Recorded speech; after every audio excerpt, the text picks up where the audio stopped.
Olá, sou Igor Moraes, economista Voken, e nessa apresentação quero comentar com vocês sobre as mudanças sociais que acontecem especialmente no Rio Grande do Sul, em uma apresentação que foi feita no Fórum Econômico realizado em outubro em Porto Alegre. Antes de mais nada, vamos começar a falar de um dos grandes desafios que principalmente afeta países desenvolvidos e para o Brasil não vai ser diferente, assim como para o Rio Grande do Sul já ocorre. É o menor número de nascimentos. Olhando esses dados comparativos para Brasil e Rio Grande do Sul em 1.000 pessoas, nota como da década dos anos 2000 de 3 milhões e meio de nascimentos, o Brasil reduziu ano após ano e as previsões até 2060 é que esse número caia para 2 milhões e 100 mil. Já no Rio Grande do Sul, o número é praticamente a metade, de 180 mil nascimentos. Nós vamos migrar para uma taxa, por um total, de 97 mil pessoas em 2060. Outro fator de desafio para a economia gaúcha é a questão do saldo migratório. Nota como os últimos dados, terminados ali para o Brasil em 2022, mostram saldo migratório até positivo. Ele já foi maior ali perto da pandemia, 2019, 2020, 2021. Muitos brasileiros voltaram para o país e ele foi positivo. Já no Rio Grande do Sul, nós vemos desde 2010 uma média de 15 mil pessoas, saldo migratório, deixando o estado. Nota que esse número, se a gente colocar para um patamar de 10 anos, nós estamos perdendo 150 mil pessoas na economia gaúcha que migram para os outros estados. É óbvio que tem migração para o Rio Grande do Sul, mas eu estou falando de saldo. E as projeções até 2030 é que esse número, apesar de ser menor, ele continua ainda em um patamar desafiador. Ou seja, falta para a economia do Rio Grande do Sul, para a nossa sociedade, continue, ter capacidade de atrair pessoas, de manter pessoas no Rio Grande do Sul. Meu terceiro ponto, taxa de crescimento geométrico. Eu falei, nasce menos pessoas e tanto o Rio Grande do Sul perde muitas pessoas, o Brasil nem tanto, mas aí nós temos a taxa de crescimento geométrico. Nota como, para o Brasil, de uma taxa média anual de 1,41, caiu para 0, deve cair para 0,18 em 2040, atualmente em 0,77, a taxa de crescimento médio anual, e ela vai ficar negativa a partir de 2050. O que significa isso? Uma taxa negativa é óbvio que está sinalizando que a partir de 2050 a população brasileira começa a se reduzir. No caso do Rio Grande do Sul, isso acontece cerca de 10 anos antes. Nós já temos hoje uma estimativa de taxa que é praticamente a metade da brasileira, 0,4, deve migrar para 0,15 ali entre a virada da década de 20 para 30 e ficar negativa em 2040, um pouco antes disso, ou seja, cerca de 10 anos antes do que a gente vai ver para o Brasil, vai acontecer no Rio Grande do Sul. E aí, comparando esses valores de taxa de crescimento geométrico, migração, nós chegamos à taxa de fecundidade, ou seja, é o número de filhos por mulher. O Brasil veio da década dos anos 2000 com uma taxa de fecundidade de 2,3 filhos por mulher. O que significa essa taxa? Ela é uma taxa de reposição. As estimativas apontam que a média de 2,1 filhos por mulher é o suficiente para garantir a reposição das famílias. Só que nos anos de 2010, essa taxa reduziu para 1,75, reduziu muito fortemente, e de lá para cá vem paulatinamente se reduzindo. O mesmo cenário aconteceu com o Rio Grande do Sul. Nós estamos hoje com uma taxa de 1,68 filhos por mulher.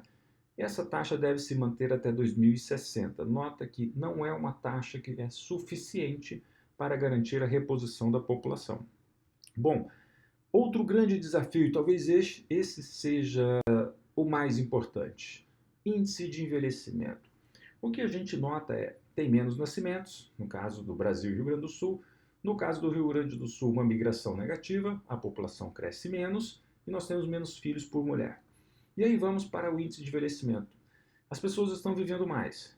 Isso graças aos avanços da ciência. A medicina permite isso, hábitos alimentares, atividades físicas, ou seja, a nossa idade média está ficando cada vez maior. É óbvio que a gente tem aqui um grande desafio de previdência.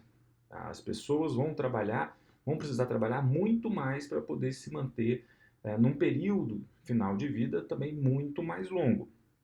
E aí a gente tem a taxa de envelhecimento. O que significa isso? É o total de pessoas acima de 65 anos e provavelmente essa estatística ela vai ter que ser revista porque quando a gente faz esse cálculo, coloca 65 anos, porque 65 anos é a idade determinada para a aposentadoria. Isso aos poucos vai ter que mudar e nós vamos acabar com o envelhecimento da população se aproximando de 70 anos. Mas, por hora, a gente está usando 65. Então, quantas pessoas acima de 65, que em tese estariam aposentadas, sobre o total de pessoas abaixo de 14 anos, que ainda nem entraram na força de trabalho? Então, quantas pessoas mais idosas em relação aos adolescentes, às crianças? Nós tínhamos para o Brasil uma taxa de 19,2, ou seja, tínhamos muitos adolescentes e crianças. No Rio Grande do Sul, essa taxa já era bem maior do que o Brasil nos anos 2000. Nota ali para 2020, esse percentual é de 46,9, ou seja, é metade. Mas o Brasil vira a curva em 2040. Em 2040 é o ponto onde no Brasil nós vamos ter mais pessoas de 65 anos do que pessoas abaixo de 14 anos. Olha as mudanças que isso promove no mercado de trabalho, em questão de previdência, em demanda por bens de consumo dos mais diversos, na demanda por turismo, na demanda por educação, na demanda por saúde.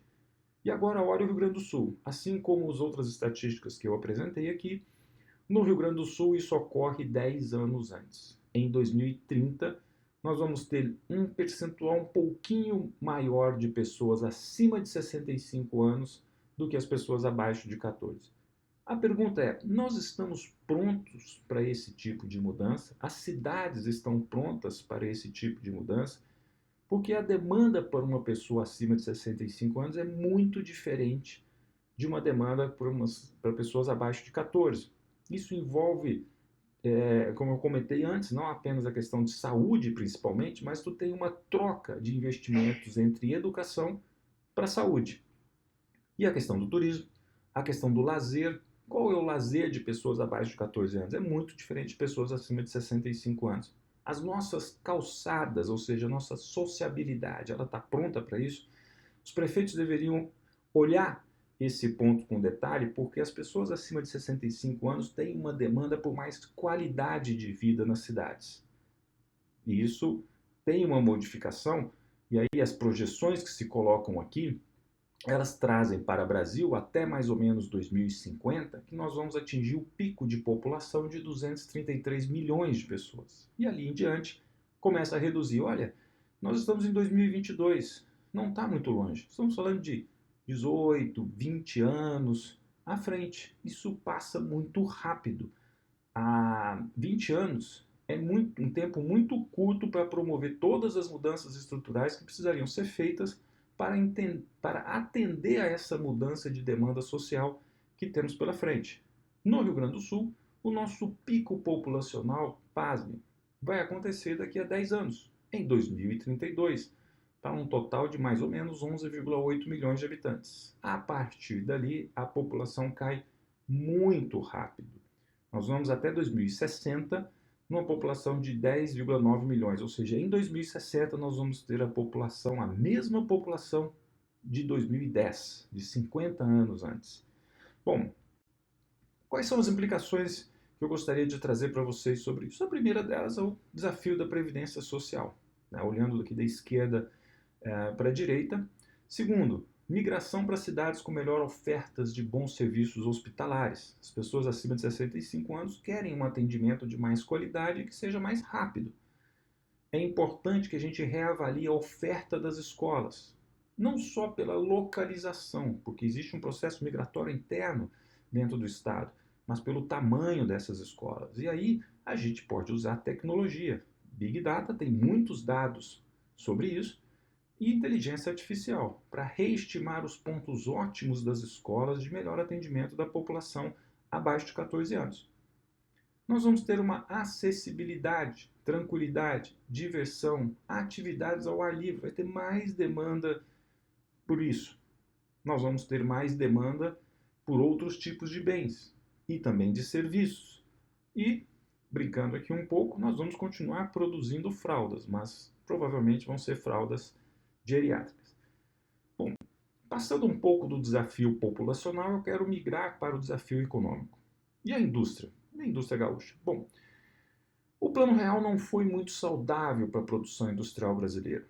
Nós saímos de um percentual de 14,4% do PIB das indústrias para 9,2%. É óbvio que alguma coisa está errada. Nós já tivemos experimentos dos mais diversos em todos esses anos de Plano Real, desde controle de preços, subsídios cruzados, recursos direcionados a setores específicos, abertura e fechamento econômico, aumento de taxas de importação, recursos do BNDES direcionados aos mais diferentes setores e não adiantou nada. A indústria cresceu menos do que a economia brasileira. Ela reduziu a sua participação para 9,2% do PIB. No caso do Rio Grande do Sul, foi até um pouco melhor. Nós atingimos lá o pico de 8,9% em relação à participação do Brasil para 7,9%. Ou seja, de certa forma, a indústria gaúcha conseguiu sobreviver a esse período de Plano Real. Mas ela teve e produziu algumas concentrações de produção. E eu gostaria de chamar a atenção de dois setores específicos. O primeiro deles, calçados. Né? Se a gente olhar o PIB do calçados, o que acontece? Calçados é uma indústria muito intensiva em mão de obra. Tá? O PIB do calçados do Rio Grande do Sul em relação ao Brasil era 60% lá no início do Plano Real. Tá? Caiu para. E aí participava com 14% do PIB da indústria gaúcha. Olha a transformação que nós passamos em todos esses anos. A mão de obra foi ficando mais cara, os tributos foram pesando mais e essa indústria deixou de ser competitiva e migrou para outros estados ou outros países. O PIB do calçados em relação ao PIB de calçados do Brasil, PIB calçados do Rio Grande do Sul, caiu de 60% para 27%, menos da metade do que era 30 anos atrás. E de 14% da indústria gaúcha, o PIB do setor de calçados caiu para 3%. De mais ou menos 192 mil empregos, olha aí a quantidade de empregos que nós tivemos. A gente representava no Rio Grande do Sul 56% do total. Hoje representamos 28% dos empregos na indústria de calçados estão no Rio Grande do Sul. A questão da competitividade pesa muito e é importante a gente entender que o fato da gente desenvolver uma economia com características sociais que demandam salários maiores, maior educação, algumas indústrias vão ter mais dificuldade de se estabelecer nessas regiões. Outro grande desafio que nós temos, produção agrícola. A nossa produção de arroz, e o estado do Rio Grande do Sul já foi lá atrás, lá na década de 70, responsável por 23% da produção de arroz brasileira. Hoje é responsável por 72%. Porém, nós estamos com essa produção estabilizada há mais ou menos 12 anos, entre 7,7 e 8,9 milhões de toneladas. Veja como a gente estabilizou e não conseguiu modificar a nossa produção de arroz em mais de uma década. Por quê? Porque falta espaço mesmo.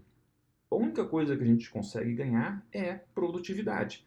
E essa, não tenha dúvida, a produtividade hoje na indústria do arroz, ela é quase 3 vezes maior do que foi a produtividade na década de 70. Mas aqui fica aquela mensagem, o desafio da irrigação. É impossível conviver com a expansão da produção agrícola no Rio Grande do Sul. É inconcebível imaginar que a gente ainda tem problemas de seca no estado gaúcho e que sejam recorrentes. Vou falar agora de um outro desafio, proficiência, matemática. Eu tive aqui matemática por quê? Porque o avanço tecnológico vai demandar que as pessoas tenham mais conhecimento de programação, tenham mais conhecimento de lógica. E o Enem de 2022, comparado com 2009, traz um desafio bem interessante. Veja como a maioria das notas, seja para o Brasil, seja para o Rio Grande do Sul, ela fica entre uma média de 400 e 500. E nós tivemos até uma ligeira piora nessas notas, comparando 2009, que é a barrinha vermelha, com 2022, que é a barrinha azul. Nós tivemos até ligeira piora nas notas em matemática. Nós quase não temos aquilo que poderíamos dizer de pequenos gênios, né? Ou pessoas que dominam minimamente acima de 600 ou 700 a nota do Enem em matemática. Então fica aqui o desafio de a gente melhorar o ensino nas escolas. E por fim, para não dizer que seja tudo muito ruim, existe uma questão de preferência. O Rio Grande do Sul é uma marca, a gente precisa entender isso, precisa saber explorar melhor isso. E aí esse número que eu trago para vocês aqui é um número que mostra de gaúchas, ou seja, as mulheres que se mudaram para outros estados e quando quiseram ter filhos, resolveram vir ao Rio Grande do Sul para ter o filho no Rio Grande do Sul.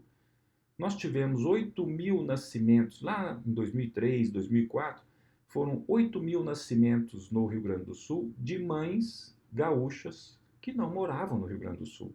E esse número se manteve, caiu um pouco ali, 2010, 2008, 2009, mas voltou, na sequência voltou a 8.100. Ou seja, mesmo morando em outros estados, muitas mães gaúchas preferem vir ao Rio Grande do Sul para ter seus filhos. O que significa isso?